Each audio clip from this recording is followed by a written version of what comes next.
자, 우리가 함께 오늘 살펴볼 하나님의 말씀은 히브리서 11장 24절에서 26절 말씀. 우리 다 같이 한 목소리로 여러분들이 가지고 있는 성경책으로 한번 같이 읽도록 하겠습니다. 시작. 믿음으로 모세는 장성하여 바로의 공주의 아들이라 칭함받기를 거절하여 도리로 하나님의 백성과 함께 고난받기를 잠시 죄악의 낙을 누리는 것보다 더 좋아하고 그리스도를 위하여 받는 수모를 애굽의 모든 보화보다 더 큰 재물로 여겼으니 이는 상 주심을 바라봅니다. 아멘. 오늘은 우리가 함께 모세라고 하는 인물에 대해서 말씀을 나눌 건데 어떤 모세냐면 바로 애굽을 거절한 모세라고 하는 제목으로 우리가 이렇게 말씀을 한번 나눠보도록 하겠습니다. 자, 우리가 지금 계속 신앙의 성경에 나타나고 있는 인물들을 중심으로 우리가 말씀을 함께 나누고 있는데 혹시 여러분들 지금까지 우리가 나눈 인물 오늘 모세까지 하면 여섯 명이거든요. 혹시 여러분 다 기억해요? 누구 있었는지? 그냥 기억나는 대로 말해봐요. 아담. 아담을 기억해요. 제일 처음이었는데. 오케이. 또 그 다음에 기억나는 거. 에녹. 오케이. 그 다음 이제 우리가 흔히 알고 있는 유명한 족보 아브라함, 이삭, 야곱, 요셉 그리고 오늘 모세. 자, 오늘 모세에 대해서 말씀을 나눌 건데 자, 여러분들이 알고 있는 모세, 여러분들이 모세에 대해서 알고 있는 거에 대해서 한번 이야기해봐요. 모세, 여러분들이 알고 있는 모세에 대한 정보 없어요? 홍해 또? 네, 출애굽. 오케이. 또 뭐였어요? 여러분들 알고 있는 정보. 홍해와 출애굽. 그렇지. 그렇지. 유명하죠. 그 모세라는 이름 자체가 이게 물에서 건지다라는 이름의 뜻을 가지고 있는 게 모세예요. 모세가 이름 자체가 물에서 건짐을 받다 이런 이름이에요. 또 12재앙. 너무 재앙을 많이 했어. 10가지 재앙. 맞아. 10가지 재앙. 오케이. 또 뭐가 있을까요? 물이랑 연관돼 있고. 불기둥. 불기둥 맞나? 불기둥 맞아요. 맞아요. 불기둥, 물기둥. 그걸 이제 이스라엘 백성들이 광야를 향해 가면서 또 뭐가 있을까요? 반석. 물 나오는 거. 정말 많이 알고 있네. 10계명. 10계명. 또 금송아지. 금송아지. 굉장히 키워드가 많죠. 모세라고 하는 인물이. 또 있을까요? 또 있을까요? 그대는 아무 말이 없는가? 겹치나요? 혹시 여기 없는 것 중에 너의 물은 바로의 공주라고 얘기할 수도 있고 여기 없는 것 중에 여러분들 너무나 잘 알고 있는 이런 수많은 것들 뭐가 있을까요? 여기 없는 것 중에 다 나온 것 같기도 하고 요게벳? 요게벳? 요게벳. 그 노래로 알고 있는 건가? 요게벳도 유명하잖아요. 그렇지. 유명하지. 사람 죽인 거. 맞아요. 사람을 죽였어요. 많이. 그렇지. 사실 모세로 근거해서 죽인 사람을 하면 모세가 상당히 많은 사람을 죽였죠. 물론 모세 때문에 죽은 건 아니겠지만 또 뭐가 있을까? 모세라고 하는 인물을 살펴보면 보통 많은 게 포함이 되는 내용이 많이 있는 것 같아요. 그거 뭐죠? 그거로 하면 신해산인가? 신해산. 상당한데 지식이. 자, 신해산. 자, 신해산에서 십계명을 받았죠. 십계명은 이제 연결되는 거잖아요. 다 신해산, 십계명, 금송아지. 그 뭐지? 도망쳤다가 다시 애굽으로 가가지고 해달라고 하기 전에 무슨 나무에서 떨기나무. 네, 그렇죠. 불이 붙어 있지만 타지 않는 떨기나무. 상당한. 이거 어떻게 다 알지? 배웠나? 많이 읽으니까. 그렇지. 모세의 스토리는 아무래도 우리가 많이 알고 있는 내용이 많죠. 또 뭐가 있을까? 이제 없을까? 진짜 없을까 이제? 머리를 잘 짜는 거죠. 벤. 벤 무슨 벤? 지팡이 벤. 그렇죠. 그건 이제 10가지 재앙을 하기 전에 포함되는 것들. 뭐 있나? 사실 더 있지. 모세가 분량이 어마어마해. 왜냐면은 창세기 50장을 이제 아브라함, 이삭, 야곱, 요셉이라고 하는 인물 그걸 이렇게 나눠서 이렇게 표현을 하지만 모세는 출애굽기부터 쭉 민수기, 신명기까지 모세의 스토리가 계속해서 그려지고 있기 때문에 모세의 이야기는 사실 하려고 하면 끝이 없어요. 여러분들 이 정도만 알고 있는 것만 해도 엄청난 지식이라고 저는 생각을 하거든요, 개인적으로. 정말 사실 저는 제가 생각하는 거는 출애굽, 그 다음에 10가지 재앙, 기적이죠. 그 다음에 홍해, 그리고 뭐 이제 가나안 땅으로 들어가기 위해서 뭐 여리고 성도 무너뜨렸고 요단강도 건넜고 그런 정도의 생각을 했어요. 이제 이런 우리가 알고 있는 이제 이러한 주요 모세의 주요 업적들, 주요 모세가 주로 행했던 이런 일들인데 우리가 이제 이 애굽이라고 하는 이 어떠한 키워드를 가지고 모세라고 하는 좀 사람의 인생을 한번 살펴보려고 하는데 모세는 사실 어떻게 보면 모세의 출생부터 굉장히 불쌍한 인물이에요. 왜 불쌍한지 여러분 다 알죠? 태어났는데 자신의 부모님 밑에서 자라지 못해요. 왜냐하면 그 당시에 바로 왕이 다 죽여라 라고 했기 때문에 아까도 예지가 이야기를 한 것처럼 이렇게 작은 갈대 상자 거기에 넣어가지고 이제 떠내보내죠. 그래서 모세는 모세라고 하는 인물을 이제 공주의 아들로 자라죠. 자, 공주의 아들이다라고 하는 것은 어떤 의미를 가지고 있을까요? 공주의 아들. 그렇죠, 왕자죠. 네, 왕자요. 자, 왕자라고 하는 것은 그러면 어떤 의미를 가지고 있을까요? 금수저. 사실 모세는 태어날 때 금수저가 아니었어요. 사실 모세는 태어날 때 굉장히 흙수저였죠. 죽을 뻔한 위기를 맞이한 굉장히 흙수저였는데 왕자, 요즘 말로 표현하면 금수저죠. 이걸 조금 다른 표현으로 하면은 모세는 애굽에서 가장 높은 계층에 속한 사람이었죠. 고위층. 그래서 궁궐 안에서 굉장한 힘을 가지고 있는 사람들이 모세와 굉장히 친하지 않았을까 우리는 생각을 해볼 수가 있고요. 그래서 또 공주의 아들이기 때문에 굉장한 뛰어난 애굽의 모든 교육을 다 받지 않았을까라고 생각을 할 수 있고 조금 전에 이야기를 한 것처럼 굉장히 좋은 인맥을 가지고 있지 않았을까라고 생각을 해볼 수 있어요. 애굽에서 뛰어나다고 하는 네노라 하는 사람들과 엄청 친하고 가까운 관계가 있을 것이며 애굽의 모든 학문을 다 배운 지식인이 아니었습니다. 현대로 말하면 엄청나게 좋은 태어나자마자는 아니지만 모세의 삶이 얼마나 사실은 화려한 삶, 그냥 형미가 말한 것처럼 그냥 금수저, 가만히만 있어도 그냥 먹고 사는데 지장이 없고 남들보다 훨씬 더 부유하게 잘 살 수 있는 삶, 그게 바로 모세의 삶이었어요. 그런데 중요한 사실이 뭐냐? 여기서 이렇게 너무나 완벽하고 너무나 퍼펙트한 이 곳에서 하나님께서 모세를 불러내요. 거기서 이제 모세를 끄집어내시는 거죠. 자, 모세가 이제 이 애굽이라고 하는, 사실 여기에 있는 거는 다 이 애굽이라고 하는 것과 연관이 된 내용이잖아요. 근데 하나님께서 이 애굽에서 모세를 불러내시는데 이제 모세가 애굽에서 나오면서 어떤 행동들을 했는지 우리는 잘 주목을 해봐야 해요. 자, 모세의 행동. 자, 모세가 몇 살까지 애굽에 있었을까요? 혹시 아는 친구? 18살, 30. 찍는 거지? 알고 말하는 거 아니지? 모세가 사도행전에 보면 이제 출애굽기에는 장성한 후에라고 표현을 하고 있고 사도행전에 보면은 모세가 40세의 나이라고 기록을 하고 있어요. 쉽게 말하면 여러분이 알고 있는 그 모세가 애굽 사람을 쳐 죽인 사건이 바로 모세의 나이 40세에 나타난 사건이에요.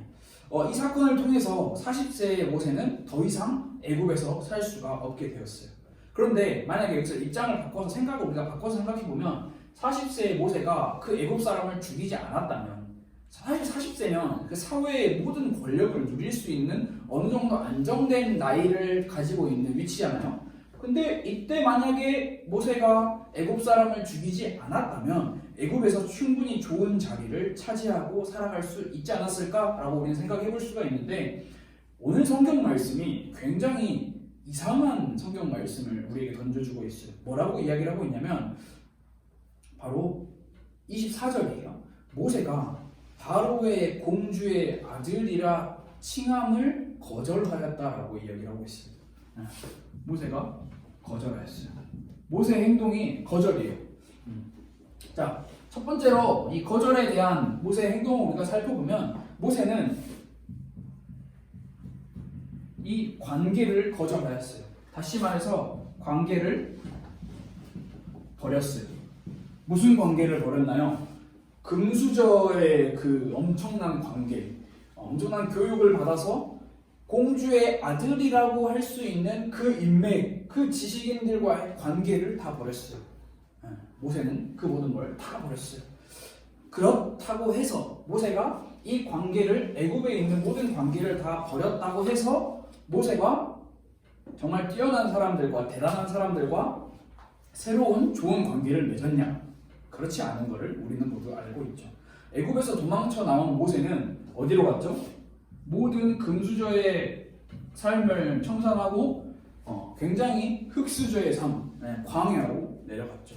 광야에서는 아무것도 사실 뭐가 있다라고 이야기할 수도 없는 그런 쓸쓸하고 외로운 삶으로 들어간 모세.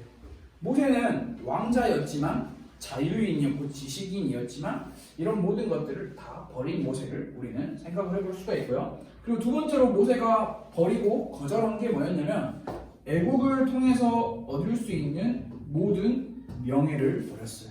사람은 명예라고 하는 이 욕심이 굉장히 크다고 이야기를 해요. 사실 식욕이나 그런 잠자는 수면욕보다 사람이 이 명예를 탐하는 그런 마음이 사람 안에는 다 가지고 있다고 해요. 근데 모세는 이 명예, 이 금수저라고 하는 이 엄청난 명예를, 공주의 아들이라고 하는 명예를 버렸어요.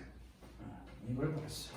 모세가 애굽의 명예와 즐거움을 버리고 이스라엘 백성들을 선택을 했잖아요. 하나님께서 불러주셔서 이스라엘 백성들을 너가 애굽에서 데리고 나와라 라고 했을 때 그것을 이제 모세가 행하게 되는데, 모세는 애굽을 통해서 얻을 수 있는 명예를 버리고 이스라엘 사람들에게 무엇을 얻었냐? 바로 비난을 얻었어요. 이야기하죠. 여러분들 잘 알고 있는 성경 내용이에요. 애굽 사람을 죽이고 그 이스라엘 사람들에게 다가가니까 이스라엘 사람들이 뭐라고 이야기를 했나? 왜 나도 죽이게? 라고 이야기를 한 거죠. 모세는 그 소리를 들으면서 얼마나 마음이 쓸쓸하고 외로웠을까? 내 편은 정말 아무도 없구나 라고 생각을 했겠죠. 그뿐만이 아니라 애굽에서 나온 후에 광야를 지나면서 살아가는 그 모세의 삶에 이스라엘 백성들 엄청난 많은 사람들은 모세에게 도움이 되는 존재보다는 약간 짐의 존재였어요. 짐. 어느 정도 짐이었냐면 오히려 그들은 모세를 죽이려고까지 했어요. 모세가 자기들 마음에 안 들게 하자 모세를 돌로 쳐 죽이려고까지 이야기를 했어요. 그래서 모세는 애굽을 통해서 얻을 수 있는 그 관계와 이 명예를 버리면서 고난을 얻었고 수모를 얻었고, 다들 모세를 보고 어리석은 자다라고 손가락질을 했겠죠. 아니 그 좋은 애굽을 놔두고 왜 나가냐라고, 왜 이렇게 멍청하냐라고 이야기를 하지 않았을까 우리는 생각을 해볼 수가 있어요. 애굽에 가만히 있었으면 문제될 것이 아무것도 없었을 텐데 모세는 도대체 왜 이렇게 했을까? 우리는 그러한 궁금증을 가질 수 있을 것 같아요. 그래서 우리가 계속해서 성경 말씀을 통해서 성경의 인물들을 통해서 우리가 함께 배우고 있는 아주 중요한 상황이 뭐냐면, 모세가 이런 행동을 할 수 있었던 분명한 근거와 이유가 다른 게 아니라 이 믿음이라고 하는 사실을 우리는 항상 주목을 할 필요가 있어요. 바로 모세는 믿음으로 이러한 행동을 할 수 있었다. 모세는 믿음으로 하나님께 충성하고 애굽이라는 곳에서 공주의 아들로 살아가는 애굽 사람 모세를 부인할 수 있었어요. 나 자신을 부인한 거죠. 모세가 가지고 있었던 것은 애굽의 지식과 애굽 공주의 아들이라는 그런 특권이 아니었고, 모세가 가지고 있었던 것은 이 믿음이라는 것이었는데 모세가 가지고 있는 믿음 어떤 믿음이었냐? 바로 첫 번째는 모세는 여호와라는 믿음을 가지고 있었어요. 여호와 하나님. 여호와 하나님은 뭐라고 설명을 하면 좋으냐면 보통 뭐 어디나 어느 종교나 가면 신이라고 하는 존재는 있어요. 그런데 이 여호와는 그 모든 신들과 다른 구별된 유일한 존재의 신을 이야기를 하는 거예요. 그래서 모세는 이 여호와 하나님, 사실 모세는 애굽에 있으면서 애굽에서 섬기는 진짜 많은 신들을 만났을 거예요. 애굽은 그 당시에 뭐 무슨 신이 있다더라? 쉽게 말하면 우리로 쉽게 표현하면 이런 신이 있는 거예요. 뭐 코뿔소 신, 코끼리 신, 뭐 어떤 새, 따오기 신 이런 신들이 있었을 건데 그때 모세는 유일하신 그런 우상들과 다른 여호와 하나님을 믿었다라고 우리는 생각을 할 수 있고 두 번째로는 모세는 이 메시아를 믿었다. 메시아는 뭔가요, 여러분? 메시아. 여러분이 알고 있는 메시아. 장차 앞으로 오실 예수 그리스도를 믿었다라고 우리는 생각을 할 수 있어요. 여러분 혹시 기독교 역사에 대해서 공부를 해본 적이 있나요? 아직 없겠죠. 기독교 역사를 보면 초대교회부터 그리스도의 이름을 부인하지 않고 죽음을 맞이했던 많은 신앙의 믿음의 사람들이 있어요. 여러분 혹시 이 순교자라고 하는 이야기 들어봤어요? 순교자 혹시 여러분들이 알고 있는 순교자가 누가 있어요? 기독교 역사나 어렸을 때 배운 바울, 그건 성경 속에 나타난 인물 바울. 또 세례요한, 성경 속에 나타난 인물 말고 근현대적으로 되게 많은데. 한번 이야기해봐요. 알고 있는 누구를 알고 있는지. 근데 이름을 까먹었어요. 무슨 이름을 까먹었는데 되게 많이 알고 있으면 사실 모르는 거긴 한데. 오케이. 누가 있을까? 생각해 보세요. 천천히. 자, 성경에 보면은 쉽게 말하면 약간 그런 거죠. 100년, 이 초대교회 역사 때부터 수많은 믿음의 선배들, 그런 믿음의 순교자들이 있는데 그분들이 어떻게 죽었는 줄 알아요? 그냥 요즘처럼 병원에서 이렇게 이거 뽑고 이제 곧 6개월 남으셨습니다. 이제 뭐 1년 남으셨습니다. 이제 곧 돌아가실 거니까 마음의 준비를 하세요. 이렇게 죽은 사람이 있을까요? 한 명도 없어요. 그 당시에 이 그리스도의 이름을 마음껏 소리 높여 외쳤던 그 순교자들은 다 어떻게 죽었냐? 최소 화형 뭔지 알죠? 불에 타서 죽는 거. 최소 투기장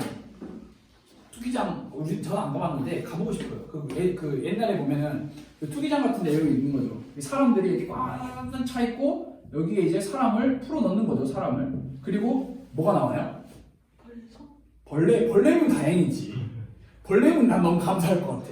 사자, 호랑이 이런 맹수들을 여기 풀어 넣어요. 그래서 거기서 사람과 짐승이 싸우면서 그들은 다 그렇게 죽었어요.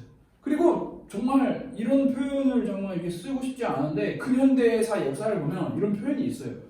그냥 목이 잘려서 죽은 거죠. 옛날에 단두대라고 하는 그런 거 있잖아요. 그리고 목이 잘리는 것이 다행이냐 그렇진 않지만 몸이 찢겨서 죽은 사람도 있어요.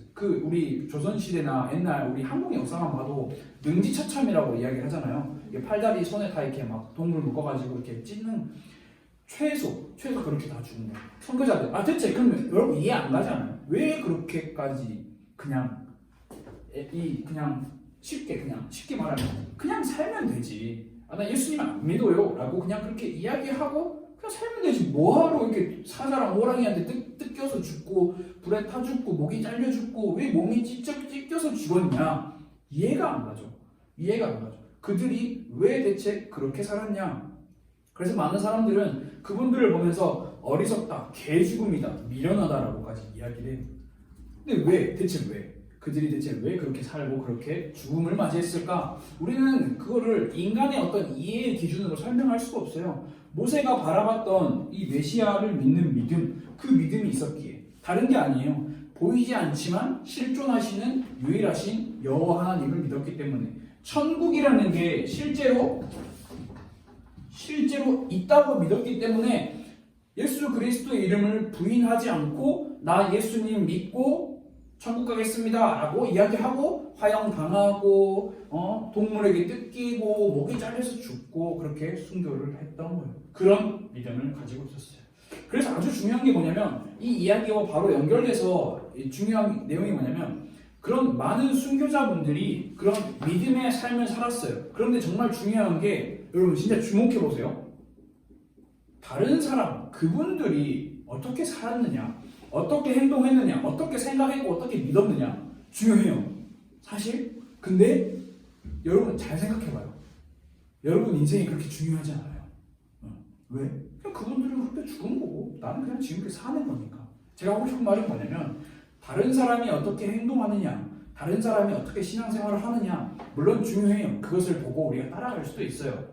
그렇지만 진짜 우리에게, 여러분들에게, 모두에게 중요한 것은 내가 어떻게 신앙생활을 하고 있고 내가 어떻게 예수님을 믿고 있느냐가 정말 중요하다는 거예요. 신앙은 여러분 이 믿음으로 구원을 받고 믿음으로 하나님의 은혜로 인해서 신앙생활을 한다고 하는데 이것은 절대 대리로 할 수 없는 거예요.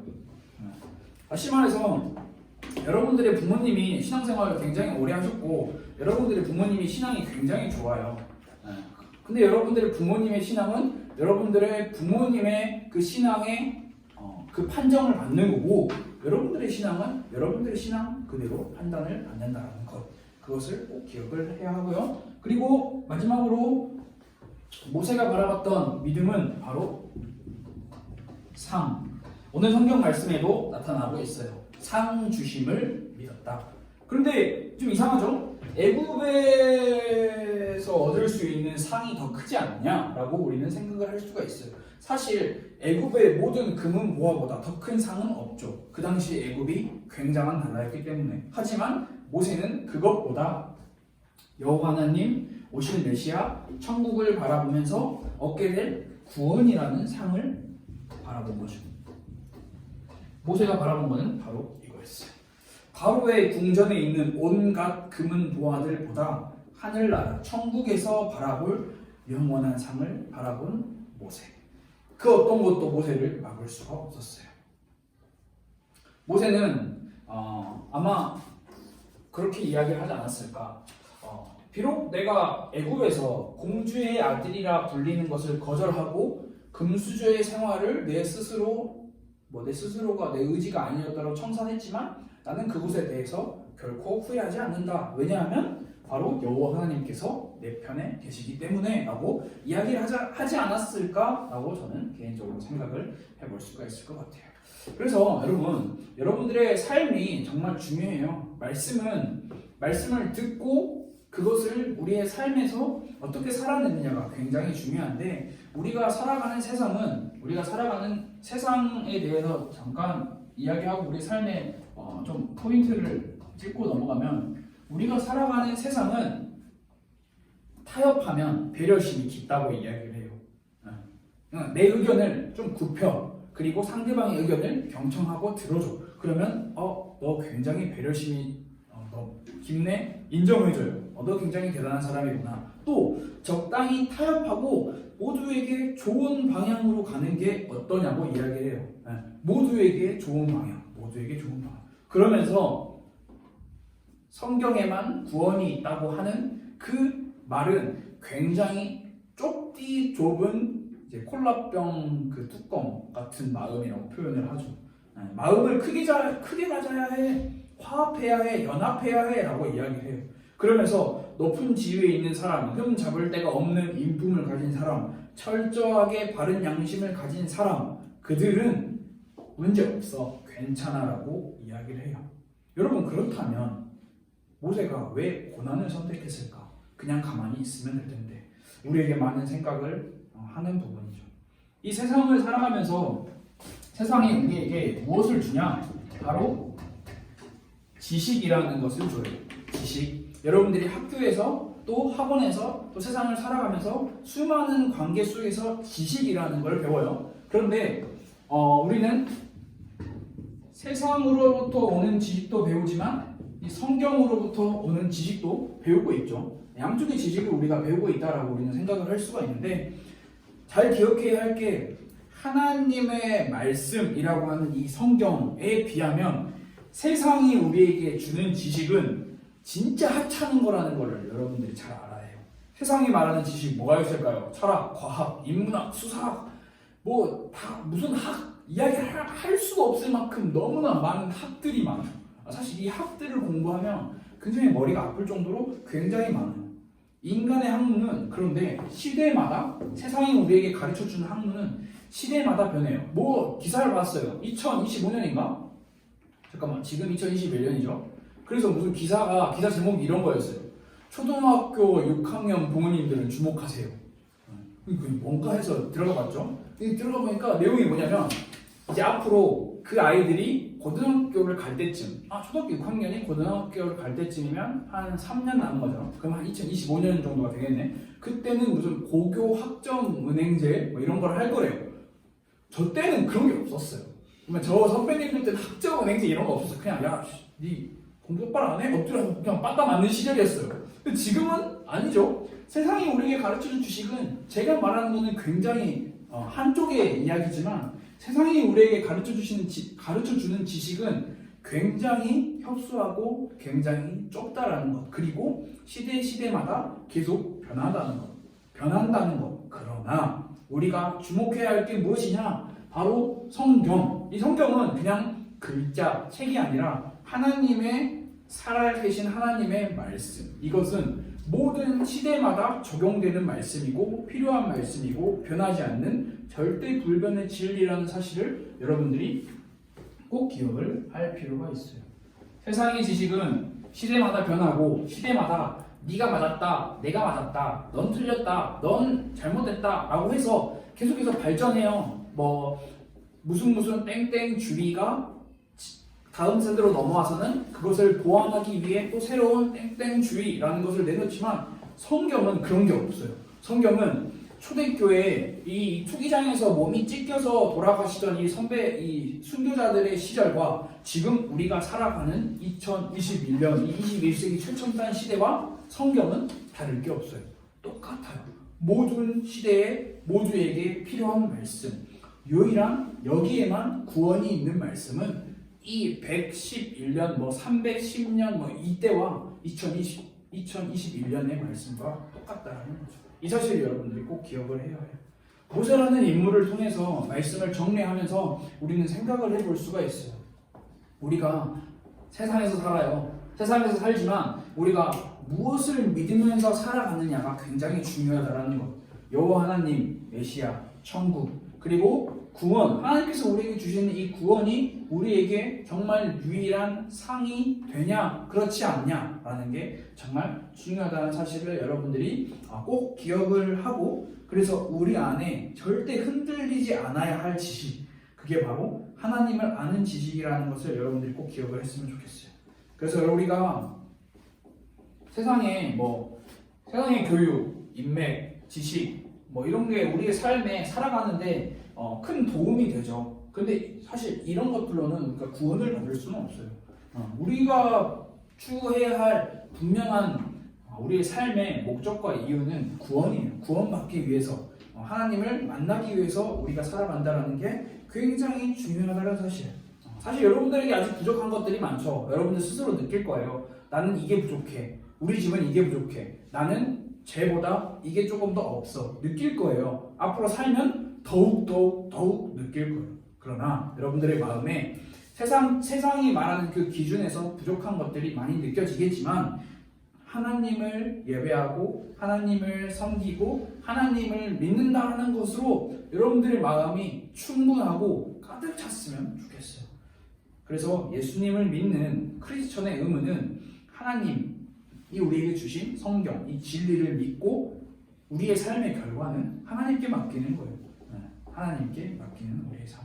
그래서 여러분들이 말씀을 이제 마무리를 할 건데, 여러분들의 삶에서 꼭 기억을 했으면 좋겠어요. 이제 내일부터는 3월달이에요. 또 새롭게 학기가 시작되잖아요. 학교 가죠? 안 가나? 네, 일주일 쉬어요. 일주일 쉬어요? 일주일. 좋겠다. 그래서 아무튼 이제 새롭게 또 학년을 시작하고 새롭게 학기를 시작하잖아요. 여러분들이 1월달, 2월달 어떻게 든지 뭐 그게 안 좋다, 중요하지 않다라는 건 아니지만 우리가 또 새로운 학기에 새로운 학년을 맞이하는 마음에 우리가 우리의 내 마음을 좀 스스로 점검해 볼 수 있는 그런 시간이 꼭 필요할 것 같아요. 그래서 여러분들의 삶에서 꼭 하나님의 말씀의 성경책을 가까이 하고 이 안에만 이 하나님의 성경 말씀 예수 그리스도를 통해서만 우리가 구원을 받을 수 있다라는 사실을 여러분들이 꼭 기억을 했으면 좋을 것 같아요. 우리 이 시간 함께 기도하도록 하겠습니다. 같이 기도할게요. 하나님 감사합니다. 모세를 통해서 하나님께서 우리에게 주시는 그 믿음을 배울 수 있도록 인도하여 주셔서 감사드립니다. 우리가 세상에 살아가지만 세상의 학문과 세상의 지식과 세상의 수많은 관계 속에서 살아가지만 우리가 여호와 하나님을 믿는 그 믿음을 회복하게 하시고 하나님께서 우리와 항상 함께 하시며 그 하나님께서 우리에게 주신 그 예수 그리스도를 통해서만 구원이 있다라는 그 사실을 꼭 기억하고 세상과 타협하지 않고 대신해서 누군가를 통해서 신앙생활을 하는 것이 아니라 정말 내가 여기 있는 모든 청소년 친구들과 교수 선생님들이 스스로 하나님을 만나고 그 하나님을 체험할 수 있는 그 축복이 그 은혜가 우리의 모든 삶 속에 있을 수 있도록 하나님 인도하여 주옵소서. 이제 앞으로 또 새로운 학기와 새로운 학년과 새로운 반에서 살아갑니다. 하나님께서 도와주시고 오직 하나님께서 인도하여 주시고 하나님만 의지할 수 있는 우리 2021년 우리 새로운 학기가 될 수 있도록 하나님 인도하여 주세요. 살아계신 예수 그리스도의 이름으로 기도드렸습니다. 아멘. 우리 함께 주기도문으로 예배를 마치도록 하겠습니다. 하늘에 계신 우리 아버지여, 이름이 거룩히 여김을 받으시오며 나라가 임하시오며 뜻이 하늘에서 이루어진 것 같이 땅에서도 이루어지이다. 오늘 우리에게 일용할 양식을 주시옵고 우리가 우리에게 죄 지은 자를 사하여 준 것 같이 우리 죄를 사하여 주시옵고 우리를 시험에 들게 하지 마시옵고 다만 악에서 구하시옵소서. 나라와 권세와 영광이 아버지께 영원히 있사옵나이다. 아멘.